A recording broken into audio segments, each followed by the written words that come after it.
샬롬, 평안하셨습니까? 오늘은 성령에 대해서 좀 살펴보고자 합니다. 먼저 우리 요한복음의 말씀을 보겠습니다. 요한복음 3장. 자, 1절에서부터 제가 한번 읽어보겠습니다. 바리새인 중에 니고데모라 하는 사람이 있으니 유대인의 관원이라. 그가 밤에 예수께 와서 가로되 랍비여 우리가 당신은 하나님께로서 오신 선생인 줄 아나이다. 하나님이 함께 하시지 아니하시면 당신의 행하시는 이 표적을 아무라도 할 수 없음이니이다. 예수께서 대답하여 가라사대 진실로 진실로 내게 이르노니 사람이 거듭나지 아니하면 하나님 나라를 볼 수 없느니라. 니고데모가 가로되 사람이 늙으면 어떻게 날 수 있삼나이까? 두 번째 모태에 들어갔다가 날 수 있삼나이까? 예수께서 대답하시되 진실로 진실로 내게 이르노니 사람이 물과 성령으로 나지 아니하면 하나님 나라에 들어갈 수 없느니라. 우리가 잘 아는 내용이죠. 이 니고데모는 말 그대로 여기 나와 있듯이 유대인 중에서도 율법에 아주 원칙적인 율법대로 사는 그런 바리새인에 속한 사람입니다. 그리고 그 바리새인 중에서도 또 관원, 아주 훌륭한 사람이죠. 그런데 예수님께서 그에게 말하기를 뭐라고요?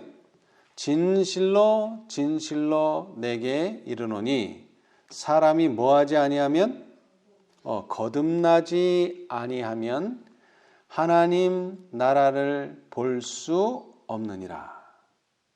그리고 또 강조해서 말씀하시기를 예수께서 대답하시되 진실로 진실로 내게 이르노니 사람이 물과 성령으로 나지 아니하면 하나님 나라에 들어갈 수 없느니라. 처음에는 하나님 나라를 볼 수 없느니라. 다음에는 하나님 나라에 들어갈 수 없느니라. 똑같은 물론 내용이지만 좀 표현을 달리 하셨어요. 하나님 나라를 볼 수 없고 그 다음에 하나님 나라에 들어갈 수 없다. 뭐 하지 않으면요? 물과 성령으로 나지 아니하면. 그 중에 하나가 뭡니까? 성령이에요. 성령. 성령. 자, 이 말씀을 하신 이유에 대해서 여기 시대의 소망에 이렇게 말씀하고 계십니다. 자, 우리 시대의 소망 172페이지를 보겠습니다. 니고데모에게 성경 지식도 많고 율법도 잘 준수하고 또 그 중에서도 관원인 니고데모에게 왜 이런 말씀을 하셨는가? 172페이지. 우리가 누구보다 낫다는 말을 들어서는 하나님 나라를 볼 수 없습니다. 우리가 누구보다 낫다는 말을 들어서는 하나님 나라에는 들어갈 수가 없습니다. 누구보다 나은 게 아니라 누구와 같아야죠. 우리의 표준은 그것입니다. 자, 172페이지. 172페이지. 예수께서는 계속해서 말씀하셨다. 예수께서는 계속해서 말씀하셨다.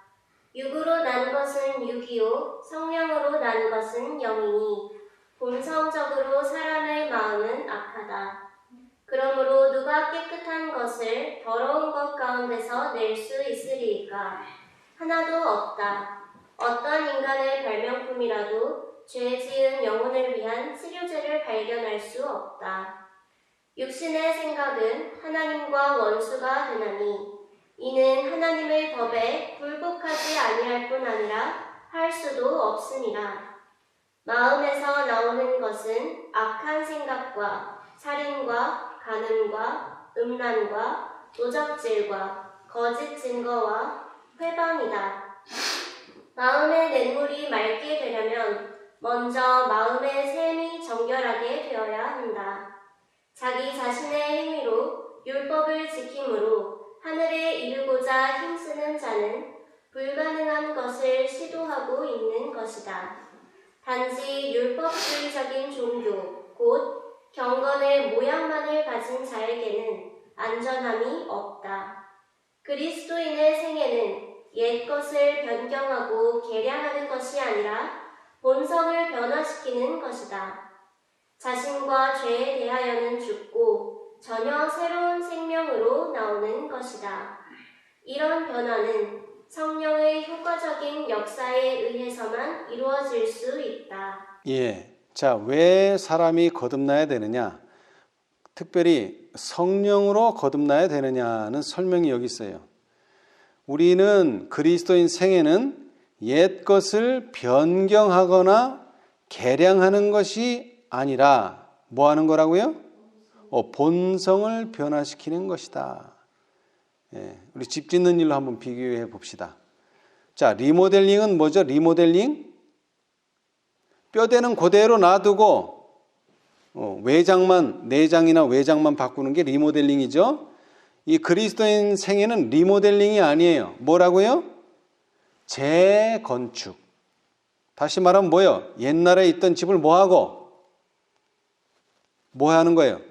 완전히 허물어서 없애고 그 자리에다가 새로운 건물을 짓는 게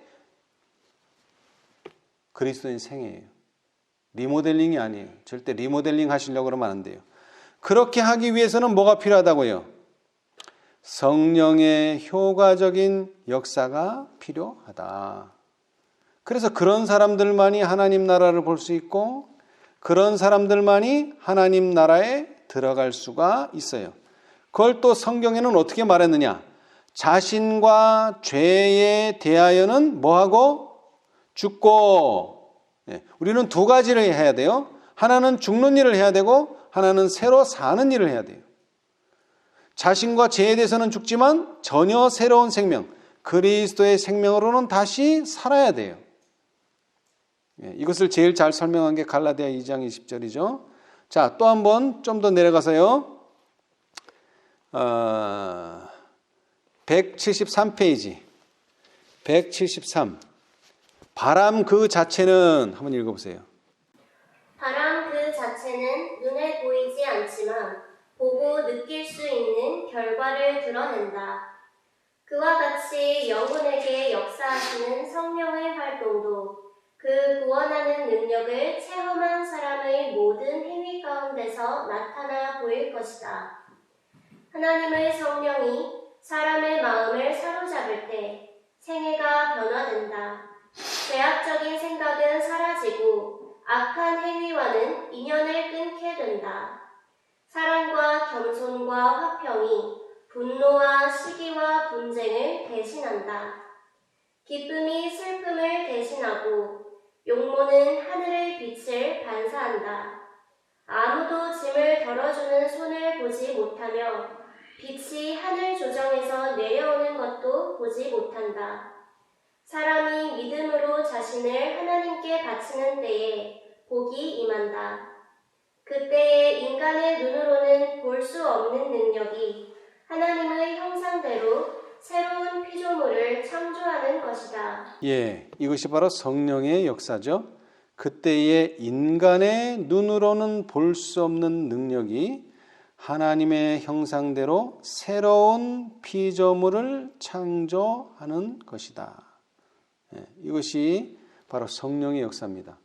그래서 그것을 바람에 비유했죠. 예, 바람에. 자, 그런데 이 성령의 거듭남을 역설하시면서 니고데모에게 네가 이렇게 물과 성령으로 거듭나야 된다. 요한복음 3장에 말씀하셨는데, 자, 요한복음 4장을 가보겠습니다. 요한복음 4장 24절. 요한복음 4장 24절.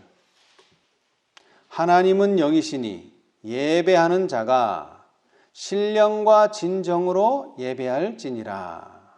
이것을 문자 그대로 읽는다면 영 안에서, 신령은 영 안에서, 그리고 진정은 진리 안에서 예배할지니라. 이렇게 읽을 수가 있어요. 자, 다시 말하지만 우리 예배를 드리지만 거듭나지 않은 사람은 예배를 아무리 들어도 그게 예배가 안 되는 이유가 하나님은 영이시기 때문에 영적인 예배를 드려야 된다. 성령으로 거듭난 사람들이 드리는 예배는 받으시지만 그렇지 않은 예배는 받으시지 않는다. 그런 뜻이기도 합니다. 네. 자, 우리 다시 시대의 소망 189페이지를 보겠습니다. 189. 예수께서 니고데모에게 사람이 거듭나지 아니하면 하나님 나라를 볼 수 없느니라 고 말씀하셨을 때에 드러내셨던 것과 같은 진리가 여기에 선언되어 있다. 3장에서도 말씀하셨는데 중요하기 때문에 다시 4장에서 또 반복하십니다. 뭐가 중요하다고요? 거듭나지 아니하면 안 된다는 거. 거룩한 산이나 성전을 찾음으로 사람들이 하늘과 교통하게 되는 것은 아니다. 종교는 외형적인 형식과 의식에 한정되어서는 안 된다. 하나님께로부터 나오는 종교가 하나님께로 인도하는 유일한 종교이다. 우리는 그분을 올바로 섬기기 위하여 어떻게 해야 된다고요? 성령으로 거듭나야 한다. 여러분, 예배 드리려고 해도 성령이 필요한 거예요. 이것이 마음을 정결하게 하고 정신을 새롭게 하여 우리에게 하나님을 알고 사랑하는 새로운 능력을 줄 것이다. 이것은 우리로 하나님의 모든 요구에 즐거이 순종하게 만들 것이다. 이것이 곧 참된 경배이다. 그런데 그것은 성령께서 역사하신 뭐라고요? 열매이다. 결과이다 이거예요. 성령이 역사하지 않으면 이런 일이 안 일어난다는 거예요. 그리고 이렇게 되지 않으면 이것은 참된 경배가 아니라는 거예요. 예. 모든 신실한 기도는 성령에 의하여 작성되며, 우리 기도도 우리 본인이 하는 것 같지만 사실은 성령에 의해 작성되며, 이러한 기도는 하나님께 간합받을 수 있다. 어디서나 영혼이 하나님을 구하는 곳에는 성령의 역사가 나타나며 하나님께서 그 영혼에게 자신을 계시하실 것이다. 하나님께서 이러한 경배자들을 찾고 계신다. 하나님께서는 그들을 받아들여 당신의 아들과 딸로 삼으시기 위하여 뭐하고 계신다? 기다리고 계신다. 기다리고 계신다. 그래서 우리가 잘 아는 성경절이 있죠? 뭡니까? 누가복음 11장 10절로 13절, 누가복음 11장 10절로 13절 한번 읽어보세요. 구하는 이마다 받을 것이요, 찾는 이가 찾을 것이요, 두드리는 이에게 열릴 것이니라. 너희 중에 아비 된 자 누가 아들이 생선을 달라 하면 생선 대신에 뱀을 주며 알을 달라 하면 전갈을 주겠느냐? 너희가 악할지라도 좋은 것을 자식에게 줄 줄 알거든. 하물며 너희 천부께서 구하는 자에게 성령을 주시지 않겠느냐 하시니라. 예. 자, 뭐라고요? 구하는 자에게 성령을 주시지 않겠느냐? 조건이 없어요. 뭐 하기만 하면? 그냥 구하기만 하면. 그래서 앞에 절이 뭐예요? 구하는 이마다 뭐 할 것이요? 받을 것이요. 찾는 이가 찾을 것이요. 두드리는 이에게 열릴 것이니라. 이 모든 타겟은, 목표는 뭐라고요? 성령을 받기 위한 것이다. 그래서 천부께서는 구하는 자에게 성령을 주시지 않겠느냐? 구하는 자에게 성령을 주신다. 왜? 성령 없이는 예배도 안 되고, 성령 없이는 내가 거듭나는 일도 안 되고, 성령 없이는 내가 변화되지 않기 때문에. 그래서 침례 요한이요, 예수님을 어떻게 소개했어요? 자, 누가복음 3장 16절. 침례 요한이 그래서 예수님을 어떻게 소개했습니까? 한번 읽어보세요. 누가복음 3장 16절. 요한이 모든 사람에게 대답하여 가로되 나는 물로 너희에게 침례를 주거니와 나보다 능력이 많으신 이가 오시나니 나는 그 신들매를 풀기도 감당치 못하겠노라. 그는 성령과 불로 너희에게 침례를 주실 것이요. 예, 무슨 침례를 주신다고요?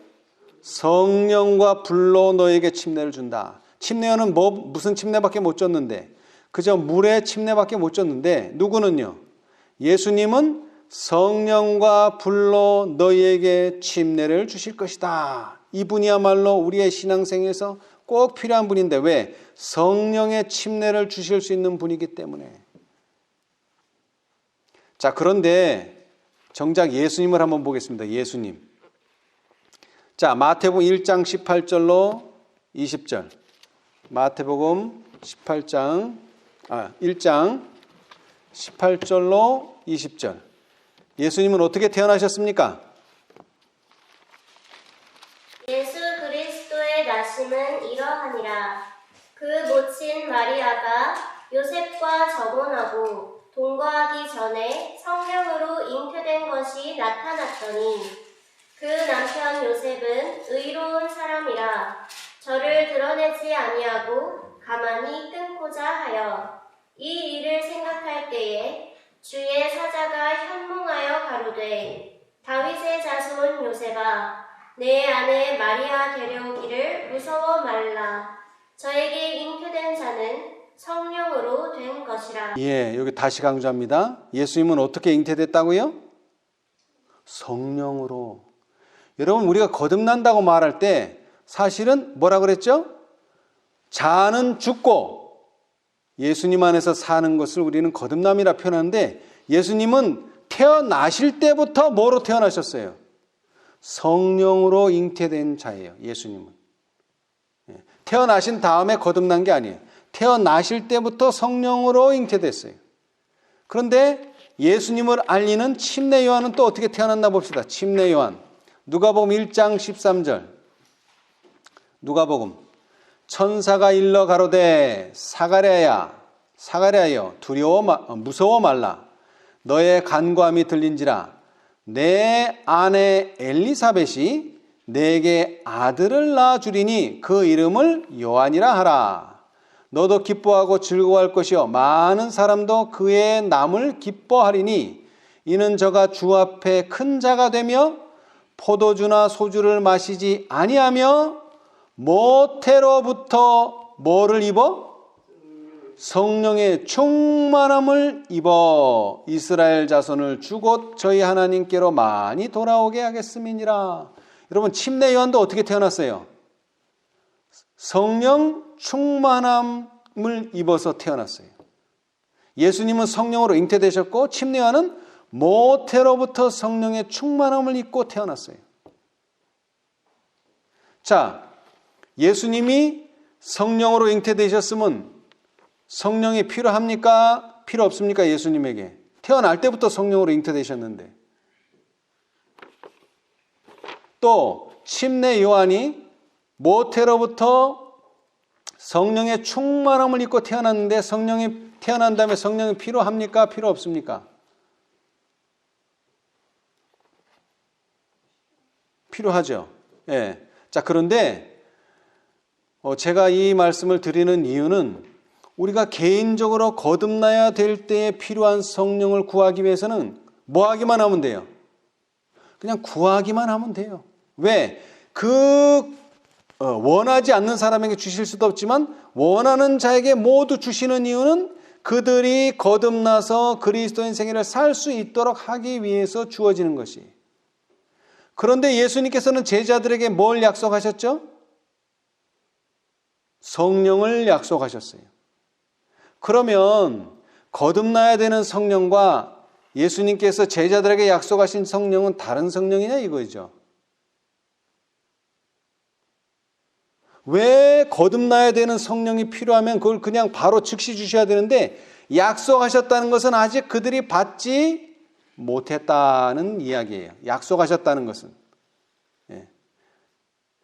자, 우리 사도행전 2장을 보겠습니다. 사도행전 2장. 2장 33절. 하나님이 오른손으로 예수를 높이시매 그가 약속하신 성령을 아버지께 받아서 너희 보고 듣는 이것을 부어주셨느니라. 예. 자, 하나님이 오른손으로 예수를 높이심에, 이거 지금 예수님께서 승천하신 다음의 이야기입니다. 높이심에 그가 약속하신 성령을 아버지께 받아서 너희 보고 듣는 이것을 부어주셨느니라. 다시 말하면 약속하신 성령을 받아서 너희에게 부어줬다, 이런 말이에요. 그러면 그전에는 성령이 없었나요? 약속하신 성령 주시기 전에는 성령이 없었나요? 이 세상에? 여러분, 이 세상에 성령이 없으면 무슨 일이 벌어질까요? 성령이 없다면. 자, 시대의 소망 669페이지를 보겠습니다. 이때까지 성령이 없었던 것은 아닙니다. 자, 669페이지. 시대의 소망 669페이지. 이전이 언제예요? 그 위에 성경절을 보니까 요한복음 14장에 뭐를 주시겠다고요? 내가 아버지께 구하겠으니 그가 또 다른 보혜사를 너에게 주사. 주겠다 약속하셨는데, 이렇게 말씀하시기 전에도 성령께서는 세상에 뭐 하셨으며? 계셨으며, 구속 사업이 시작된 바로 그때부터 그분은 사람들의 마음을 감동시켜 오셨다. 그러나 그리스도께서 세상에 계실 동안 제자들은 다른 조력자를 바라지 않았다. 그리스도께서 함께 계시지 않게 되자 비로소 제자들은 성령의 필요를 느끼게 되고 그때의 성령께서는 오실 것이었다. 이미 성령은 어디에 있었어요? 세상에 편만하게 있었어요. 그런데 누가 필요로 하지 않았어요? 제자들이. 그래서 그때의 성령께서는 오실 것이었다는 표현을 쓰신 거예요. 그러니까 뿐만 아니라 성령이 세상에 없다면 어떻게 될 것인가? 자, 시대의 소망 306페이지. 성령이 세상에 계시지 않는다면 어떤 일이 벌어질 것인가? 306페이지. 성령의 감화에 응답하는 심령은 성령의 감화에 응답하는 심령은 하나님의 축복이 흘러가는 통로이다. 만일 하나님을 섬기는 자들이 세상에서 제거되고 그분의 성령이 사람들 가운데서 물러나신다면 이 세상은 사단의 통치의 열매인 황폐와 파멸에 빠지게 될 것이다. 악인들은 비록 깨닫지 못할지라도 그들이 이 세상에서 누리는 이 생의 축복까지도 저희가 멸시하고 압박하는 하나님의 백성의 임재에 덕을 입고 있다. 그러나 만일 그리스도인들이 이름에만 그치고 만다면 그들은 맛을 잃은 소돔과 같다. 그들은 세상에서 선한 감화를 끼치지 못한다. 그들은 하나님을 그릇 나타냄으로써 불신자보다 더 악하다. 자, 성령의 감화에 응답하는 심령들이 있기 때문에, 다시 말하면 하나님을 섬기는 자들이 세상에 존재하고 그들 속에서 성령이 역사하고 또 성령께서 이 세상에 계시기 때문에 사람들이 살아가는 거예요. 이 그리스도인들, 성령을 모시고 있는 그리스도인들이 사라지고 성령의 임재가 사라지면 이 세상은 사단의 통치의 열매인 황폐와 파멸만 남게 될 것입니다. 그러니까 세상이 예수님 오시기 전에도 사람들이 살아가고 또 예수님 오신 후에도, 예수님이 승천하신 후에도 이렇게 사람들이 살아갈 수 있다는 것은 뭐가 존재하기 때문에 그래요? 성령이 존재하기 때문에 그렇고 성령이 역사하기 때문에 그렇다, 이것입니다. 그런데 제자들은 이것을 깨닫지 못하고 그저 예수님만 의지하고 성령의 필요를 느끼지를 못했어요. 그래서 예수님께서는 그들에게 성령을 약속하셨어요. 그렇죠? 그런데 그 성령의 약속에는 이제 조건이 있습니다. 자, 사도행전 2장 38절. 아까 우리 그리스도인 생애의 시작을 위해서 주어지는 거듭나기 위해서 필요한 성령은요, 구하는 자에게는 주세요. 그러나 이 성령은요, 성령은 구하는 자가 아니라, 자, 사도행전 2장 38절. 사도행전 2장 38절. 베드로가 말합니다. 베드로가 가로되 너희가 회개하여 각각 예수 그리스도의 이름으로 침례를 받고 죄사함을 얻으라. 그리하면 뭐를 주겠다? 성령을 선물로. 그래도 이건 선물이에요. 이 죄사함 받은 대가가 아니라 그렇게 하나님께서 원하시는 길로, 하나님께서 인도하시는 길로 간 사람들에게 선물로 주시는 겁니다. 선물. 자, 그 다음에 5장 32절. 우리는 이 일의 증인이요 하나님이 자기를 순종하는 사람들에게 주신 성령도 그러하니라. 어떤 사람들에게 주셨다고요? 자기를 순종하는 사람들에게 성령을 주신다. 자, 다시 말합니다. 우리가 죄의 용서를 받고 우리가 그리스도인 생애를 살기 위해서 성령을 구한다면 예수님께서는 누구든지 구하는 자에게 주실 것입니다. 그러나 이 사도행전에 나오는 이른비 성령의 부어주심은 베드로가 가로되 너희가 회개하여 각각 예수 그리스도의 이름으로 침례를 받고 죄사함을 얻으라. 그리하면 성령을 선물로 받으리니. 자, 여기서 재밌는 게 뭐냐면은, 여러분, 회개는 누가 합니까? 회개는 누가 어떻게 합니까? 회개는 누가 어떻게 해요? 사람이 하나님께 대해서 하는 거 아니에요, 회개가. 그렇죠?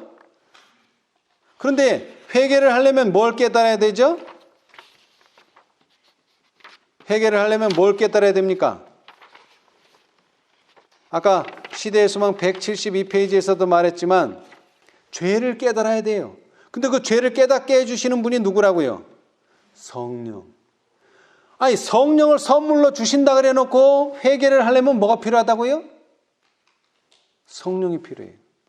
그러니까 여기에서 말하는 성령, 거듭나게 하는 성령과 여기 사도행전이 말하는 이른비의 성령은 다른 역할을 하는 성령을 말한다 이거예요. 제 설명이. 오늘날 우리는 뭘 기다리고 있죠? 늦은비 성령. 자, 그런데 늦은비 성령은 우리가 거듭나게 하고 신앙생활하는 성령과는 뭐가 다를까요? 자, 다시 돌아가서요. 예수님 당시에도 제자들은 성령의 필요를 못 느꼈지만 예수님이 태어나시기 전에 성령에 충만한 사람들이 있었어요. 자, 누가복음 보겠어요. 누가복음. 누가 와서 성령 준다 그랬는데, 성령의 침례를 준다 그랬는데, 예수님이 준다 그랬는데, 예수님이 성령 줄 사람이 태어나지도 않았는데 뭐 한 사람이 있다고요? 성령 충만한 사람들이 있었어요. 누가복음 1장 41절 한번 읽어보세요. 엘리사벳이 마리아의 무난함을 들으매 아이가 복중에서 뛰노는지라. 엘리사벳이 성령의 충만함을 입어. 자, 누가 성령의 충만함을 입었어요? 복중에 있는 아이도 물론 아까도 읽었지만 성령의 충만함을 입었어요. 그런데 누구도, 그 엄마도, 엘리사벳도 성령의 충만함을 입었어요. 그 다음에 67절. 그 부친 사가랴가 성령의 충만함을 입어 예언하여 가로되. 자, 그 엄마만 성령 충만함 받은 게 아니라 그 아버지, 침례 요한의 아버지도 뭐요? 성령의 충만함을 입어서 예언을 했어요. 그 다음에 또 4장으로 갑니다. 누가복음 4장 1절. 누구도 또 성령의 충만함을 입었어요. 예수께서 성령의 충만함을 입어 요단강에서 돌아오사 광야에서 40일 동안 성령에게 이끌리시며. 네, 누구도요? 예수님도 성령의 충만함을 입었어요. 뿐만 아니라, 자, 사도행전으로 들어가세요. 사도행전. 사도행전 4장 31절. 그 일기를 다하매 모인 곳이 진동하더니 무리가 다 성령이 충만하여 담대히 하나님의 말씀을 전하니라. 네, 또 성령이 충만한 무리가 한 무리 있었는데 그들은 누구냐? 예수님의 사도들과 함께한 무리예요. 4장 23, 24절을 보면 사도들이 노임에, 여기서 말하는 사도들은 베드로와 요한이에요. 베드로와 요한이 노임에 그 동료에게 가서 제사장들과 장로들의 말을 다 고하니 저희가 듣고 일심으로 한 마음으로 하나님께 소리 높여 가로되 대주제여 천지와 바다와 그 가운데 만유를 지으신 이시오 하면서 기도를 다 하매 모인 곳이 진동하더니 뭐가요? 무리가 다 성령이 충만하여 담대히 하나님의 말씀을 전하니라. 자, 그리고 사도행전에 보면은요, 제가 읽겠습니다. 그가 그리스도의 이름으로 기도할 때에 사울은 성령을 받았다. 누가요? 사울도 기도하니까 받았어요. 그냥 구하는 자에게 주시는 성령을 받았어요. 그러나 이른비 때에 내린 성령은 어떤 성령이냐? 성령이 충만하여 담대히 하나님의 말씀을 전하니라. 이 일에 성령 충만함이 필요한 거예요. 우리가 뭐 품성 변화되는데 필요한 게 아니고, 품성 변화되는 것은 거듭남에 필요되는 성령이 우리의 품성을 변화시켜 줄 것입니다. 그러나 품성이 변화됐다고 해서 하나님의 말씀을 증거하는 건 아니죠. 하나님께서 풍성한 성령을 주셔서 사마리아와 땅끝까지 내 증인이 되리라는 사명을 주시는 그 성령은 따로 있다는 것이에요. 자, 예수님께서 아까도 말했지만 성령으로 잉태되셨어요. 그렇죠? 그런데 누가복음 4장에 보니까 이 누가가 성령에 대해서 많은 기록을 남겼나 봐요. 이 누가복음을 자주 인용하게 되는데, 자, 4장 16절로 19절 한번 읽어보세요. 예수께서 그 자라나신 곳 나사렛에 이르사 안식일에 자기 규례대로 회당에 들어가사 성경을 읽으려고 서심해 선지자 이사야의 글을 들이거늘 책을 펴서 이렇게 기록한 데를 찾으시니 곧 주의 성령이 내게 임하셨으니 이는 가난한 자에게 복음을 전하게 하시려고 내게 기름을 부으시고 나를 보내사 포로된 자에게 자유를 눈먼 자에게 다시 보게 함을 전파하며 눌린 자를 자유케 하고 주의 은혜의 해를 전파하게 하려 하심이라 하였더라. 예, 자, 여기 이사야서의 말씀을 인용했어요.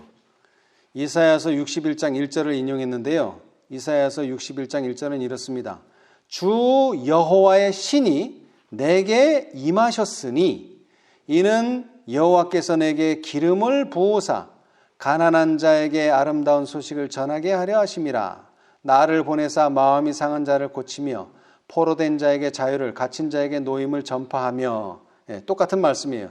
근데 여기서 주목해 봐야 될 것은 주 여호와의 신이 내게 임하셨으니, 주 여호와의 신이라는 것은 성령이 내게 임하셨으니, 다시 강조하지만 예수님은 어떻게 잉태되셨다고요?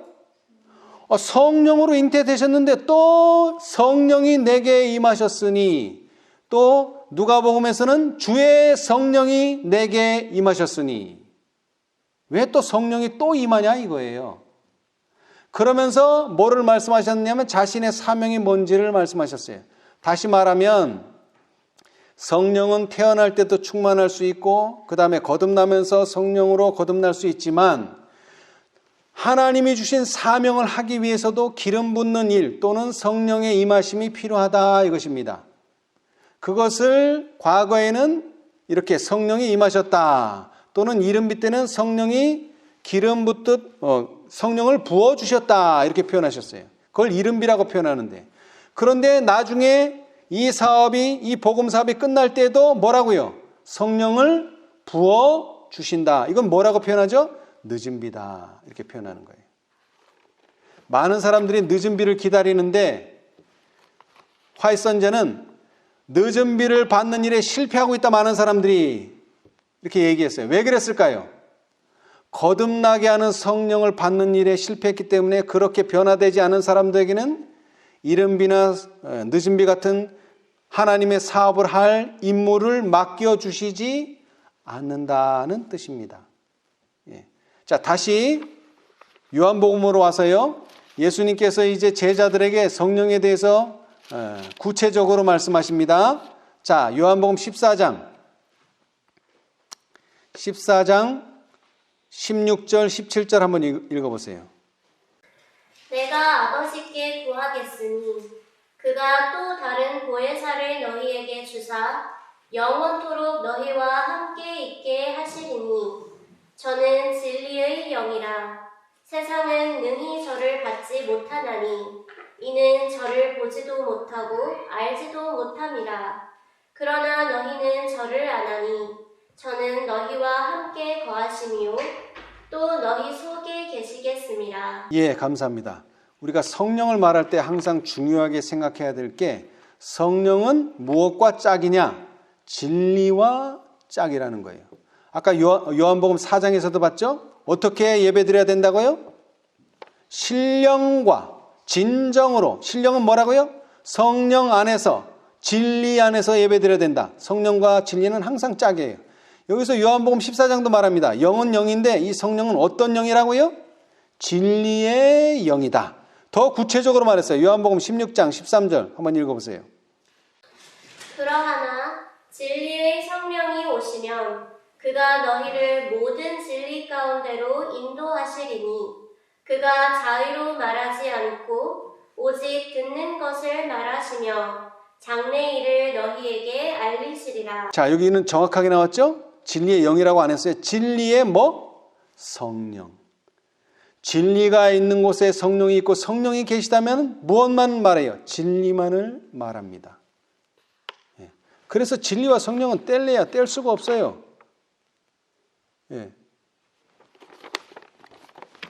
자, 그래서 우리가 거듭나게 하는 성령은 어디든지 존재해요.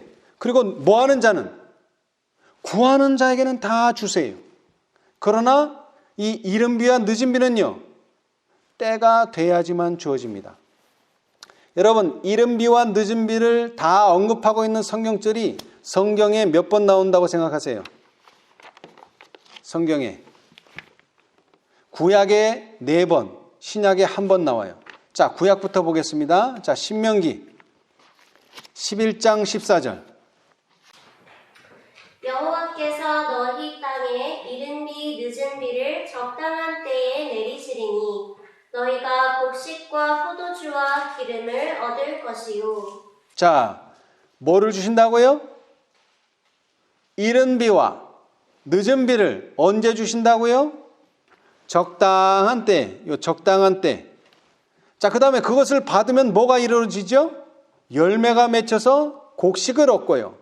그 다음에 포도를 얻어서 그 포도로 뭐를 만들고? 포도주를 만들고. 그 다음에 감람나무를 통해서 또 뭐를 얻게 돼요? 기름을 얻을 것이다. 곡식도 얻고 포도주도 얻고 기름을 얻고. 이것은 이들이 필요로 하는 양식이 되기도 하고 더 나아가서는 그들을 행복하게 해주는 양식이에요. 행복하게 해주는. 예. 자, 그 다음에 예레미야 5장 24절. 또 너희 마음으로 우리에게 이른 비와 늦은 비를 때를 따라 주시며 우리를 위하여 추수 기한을 정하시는 우리 하나님 여호와를 경외하자 말하지도 아니하니. 예. 자, 여기도 마찬가지예요. 이른 비와 늦은 비를 주면은 뭐 할 수 있는 거예요? 추수. 그래서 곡식도 얻고 포도주도 얻고 기름도 얻어요. 근데 여기도 마찬가지라 뭐를 따라? 때를 따라. 자, 때가 나와요, 항상. 자, 그 다음에 우리가 잘 아는 요엘 2장 23, 24절. 시온의 자녀들아, 너희는 너희 하나님 여호와로 인하여 기뻐하며 즐거워할지어다. 그가 너희를 위하여 비를 내리시되 이른 비를 너희에게 적당하게 주시리니 이른 비와 늦은 비가 전과 같을 것이라.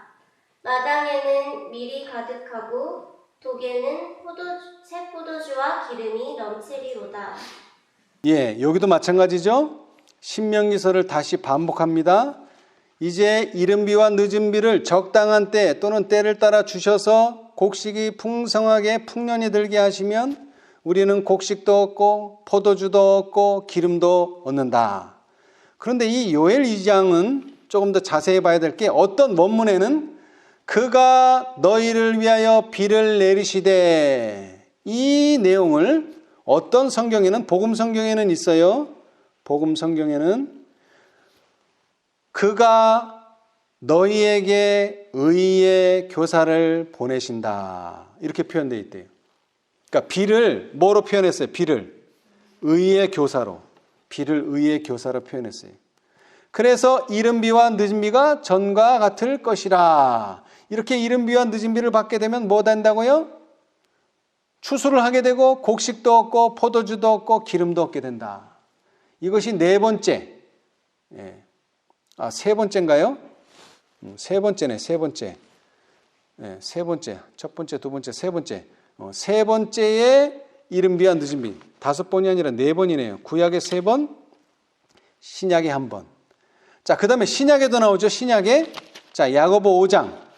야고보 5장 7절, 8절 한번 읽어보세요. 그러므로 형제들아 주의 강림하시기까지 길이 참으라. 보라 농부가 땅에서 나는 귀한 열매를 바라고 길이 참아 이른 비와 늦은 비를 기다리나니 너희도 길이 참고 마음을 굳게 하라. 주의 강림이 가까우니라. 예.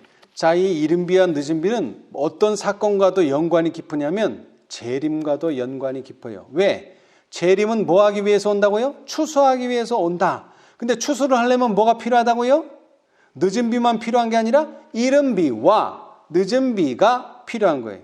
이른 비와 늦은 비가 다.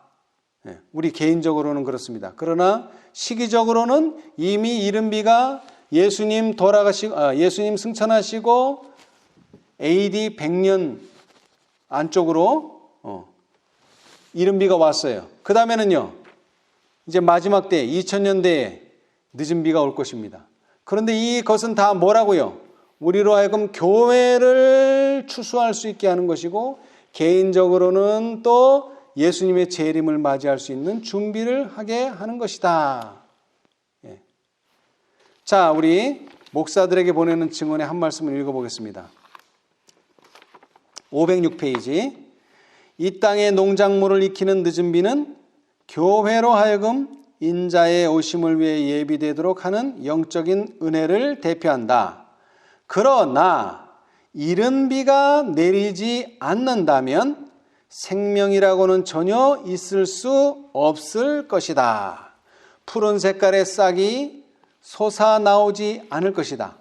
이른 비 소나기가 제 일을 하지 않는다면 늦은 비는 그 어떤 씨앗도 완성시켜 줄 수가 없다.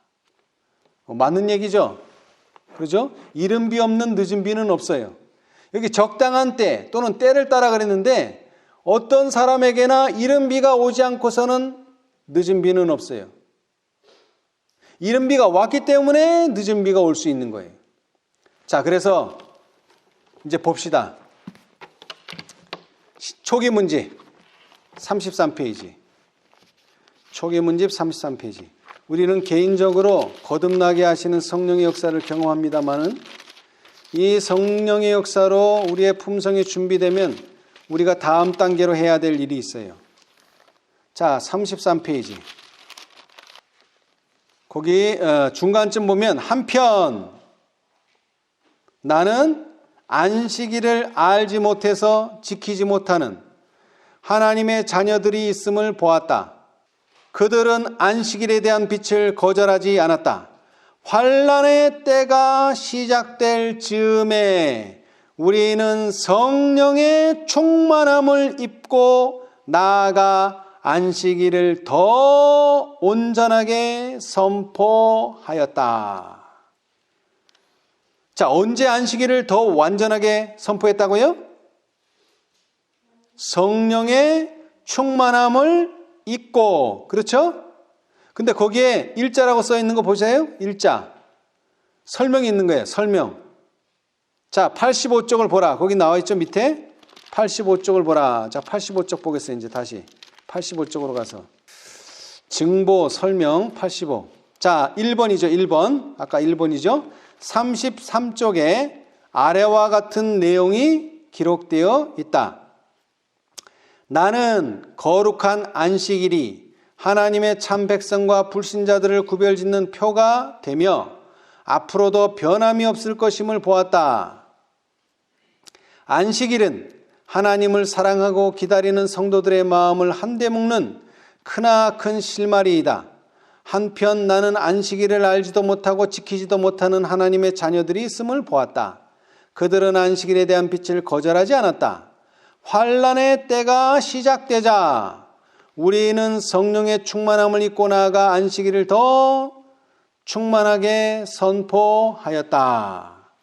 이 계시를 받던 1847년 당시에는 안식일을 준수하는 재림 신도는 극소수에 지나지 않았고 더구나 이들 중 안식일을 하나님의 백성과 불신자들을 구별하는 선으로 볼 정도로 중요하게 생각하는 사람은 거의 없었다.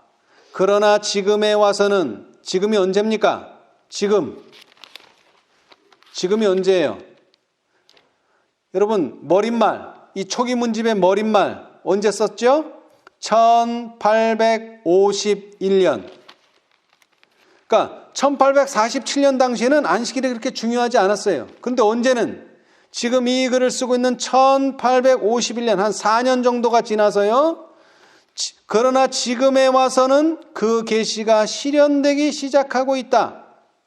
여기에서 언급한 바 있는 환난의 때가 시작될 무렵이라는 말은 7 재앙이 내리기 시작할 때를 말하는 것이 아니고 그 바로 직전 예수께서 아직 성소에 계실 때이다. 구속사업이 마쳐지려는 그때에 땅 위에는 대환란이 이르러 오겠고 열방들이 뭐 할 것이다? 분노할 것이다. 여러분, 대환란이 이르러 오고 분노가 일어나는 때가 언제예요? 에헤, 그거는 7장이잖아요. 7장이 아니라 그랬잖아요. 7장이 내리기 시작할 때를 말하는 것이 아니고 언제라고요? 직전, 아직 누가? 예수께서 아직 성소에 계실 때, 그 다음에는, 그런데 상황은 어때요? 대환란이 이르러 오는데 왜 대환란이 이르러 오냐? 열방들이 분노하기 때문에 대환란이 이르러 와요. 왜 분노할까요? 저 조그만 백성들이 안식일을 지키기 때문에 우리가 환난을 당한다. 그래서 이 분노는 언제 표출되느냐? 일요일 휴업령 때. 그래서 신앙을 지키는 사람들에게 뭐가 와요? 큰 핍박이 와요. 그것을 여기서는 대환난이다 이렇게 표현했어요. 다시 말하면 일요일 휴업령이 오면 사단이 분노하게 되고 이 분노는 백성들을 크게 핍박하게 되고요. 그렇게 되면 어떻게 된다고요? 그렇게 되면은 셋째 천사의 기별을 방해하지 못하도록 저지당할 것이다. 그때에 뭐가? 늦은 비 혹은 주의 앞으로부터 새롭게 함이 이를 것이며 셋째 천사의 목소리를 높일 힘이 주어질 것이다. 그리하여 마지막 7 재앙이 부어질 때 성도들이 피하여 설 수 있도록 준비시킬 것이다. 예. 자, 다시 말하면 우리가 성령으로 거듭납니다. 그리고 성령으로 살아가요. 그러나 성령이 충만한 때가 기름부터 탈 때, 그러니까 예수님으로 말하면 기름을 부으셔서 뭐가 시작됐어요? AD 27년, 서기 AD 27년 예수께서는 침례를 받으실 때 성령의 기름 부음을 받았으며 곧 이어 그의 공생애가 시작되었다. 그때의 때가 찼다는 기별이 선포되었다. 그러니까 때가 돼야지 오는데 그 때라는 건 뭐냐? 예수님의 공생의 시작을 알리는 것이고 그 공생의 시작은 성령의 기름 부음을 받았을 때가 공생의 시작을 알리는 거예요. 그리고 유일하게 그리스도의 강림, 그러니까 그리스도께서 오시는 것, 초림으로, 그 다음에 성령으로 기름 부음을 받으신 것, 그의 죽음, 그리고 이방에 대한 복음의 전파 등에 관한 때가 명백히 지적되어 있었다. 예수님이 기름 부음 받는 때, 그러니까 예수님의 사명을 하시는 때가 지적되어 있는 것처럼, 자, 예수님의 제자들도 약속된 성령을 받는 때가 지정되어 있어요. 자, 우리 사도행적 봅시다. 이건 기도한다고 주시는 게 아니에요. 물론 기도해야 되지만, 자, 38절, 사도행적 38장, 38페이지. 사도행적 38페이지. 38. 오순절의 경험이죠. 그리스도의 승천은 그의 제자들이 약속된 축복을 받게 되리라는 신호였다. 사업을 시작하기 전에 그들은 이것을 기다려야 하였다. 하늘 문으로 들어가신 그리스도는 천사들의 경배를 받으시며 보좌에 오르셨다. 이 예식이 마쳐지자마자 성령은 풍성하게 제자들에게 쏟아져 내렸다.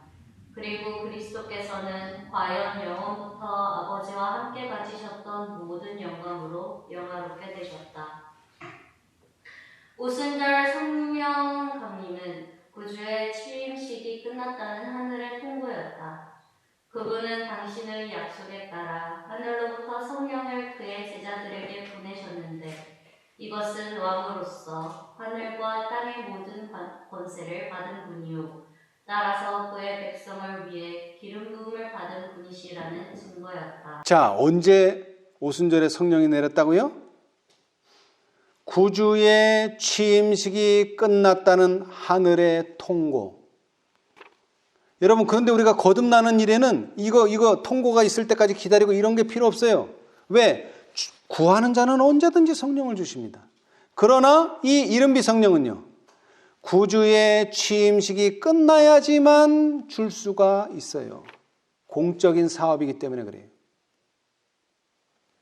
자, 또 읽어보겠습니다. 좀 밑에 성령은 기다리며 기도하는 성령은 기다리며 기도하는 제자들에게 충만히 임했으며 모든 사람은 그것을 체험하였다. 무한하신 분께서는 당신의 교회에게 능력 있게 그 자신을 나타내셨다. 이 감화력은 마치 여러 시대 동안 억제되어 온 듯 하였는데 이제 하늘은 교회에 성령의 은혜의 부요를 부을 수 있게 됨을 기뻐하였다. 성령의 감화로 참회와 자복의 기도가 용서에 대한 찬양의 노래와 뒤섞였다. 감사와 예언의 말씀이 들렸다. 온 하늘은 비할 데 없고 이해할 수 없는 사랑에서 우러나오는 지혜를 굽어 내려다보고 찬탄에 맞이 아니하였다. 놀라 어찌할 바를 모르며 사도들은 사랑은 여기 있다고 부르짖었다. 제자들은 나누어 주신 선물을 붙잡았다. 그러자 어떤 일이 일어났는가? 능력으로 새롭게 날이 서고 하늘 번갯불에 달궈진 성령의 검은 모든 불신을 제거하였다. 하루에 수천 명이 회개하였다. 예. 자, 여기서 중요한 것은요, 이 취임식이 끝났을 때 하늘의 통고로 성령이 내리긴 했는데 이 성령은 개인에게 주는 게 아니에요. 당신의 교회에게 능력 있게 그 자신을 나타내셨다. 교회에게 주신다는 얘기죠. 예. 자, 그것을 알 수 있는 내용이 아까 읽었던 사도행전 4장 31절 빌기를 다함에 사도들의 동료가 빌기를 다음에 모인 곳이 진동하더니 무리가 다 성령이 충만하여 담대히 하나님의 말씀을 전하니라. 무리가 다 성령이 충만해요. 몇 사람만 성령이 충만한 게 아니라 뭐라고요? 무리가 다 성령이 충만했다. 그 다음에 사도행전 2장도 마찬가지예요. 2장 1절 오순절 날이 이미 이름에 저희가 다 같이 한 곳에 모였더니 호련히 하늘로부터 급하고 강한 바람 같은 소리가 있어 저희 앉은 온 집에 가득하며 불의 혀같이 갈라지는 것이 저희에게 보여 각 사람 위에 임하여 있더니 저희가 다 성령의 충만함을 받고. 저희가 다 성령의 충만함을 받고. 자, 여러분, 성령의 침례는요, 구하는 이들에게 모두 허락되어 있습니다. 그러나 하나님의 사명, 셋째 천사의 큰 해침을 하는 일에 큰 능력을 주시는 성령의 부어주심은요, 뭐가요? 개인적으로 이른비를 통해서 품성에 준비된 사람들이 교회를 이루게 될 때 그 교회에게 부어 주실 것입니다. 여러분, 이런 교회가 되기를 바라십니까? 그러면 먼저 우리가 개인적으로 성령의 침례를 받아야 돼요. 누가 주신다 그랬어요? 예수님께서. 뭐 하는 자에게? 구하는 자에게. 그래서 준비된 자들이 앞으로 뭘 받게 된다고요? 성령의 충만함을 입게 돼서 큰 소리로 안식일을 외치게 될 것이다. 셋째 천사 큰 외침을 외치게 될 것이다. 그런데 이것이 준비되지 않은 사람은요, 그때에는 준비할 시간은 없습니다. 왜? 때를 따라 주시는 거기 때문에. 때를 따라. 지금은 늦은 빗대, 이른 빗대가 아니에요. 그런데 지금 우리가 준비되지 않는다면 그때 우리가 준비돼서 큰 외침을 할 수 있을 때는 절대로 오지 않을 것입니다. 자, 다 같이 한번 누가복음 3장 16절을 읽고 마치겠습니다. 자, 예수님께서 이것을 우리에게 약속해 주셨어요. 그리고 요한은 그런 예수님을 증거합니다. 자, 누가복음 3장 16절. 누가복음 3장 16절. 다 같이 한번 읽어보겠습니다. 시작. 요한이 모든 사람에게 대답하여 가로되 나는 물로 너희에게 침례를 주거니와 나보다 능력이 많으신 이가 오시나니 나는 그 신들매를 풀기도 감당치 못하겠노라. 그는 성령과 불로 너희에게 침례를 주실 것이요. 아멘. 우리 모두 예수님이 주시는 성령과 불의 침례를 다 받게 되시기를 바라면서 오늘 말씀 마치겠습니다. 감사합니다.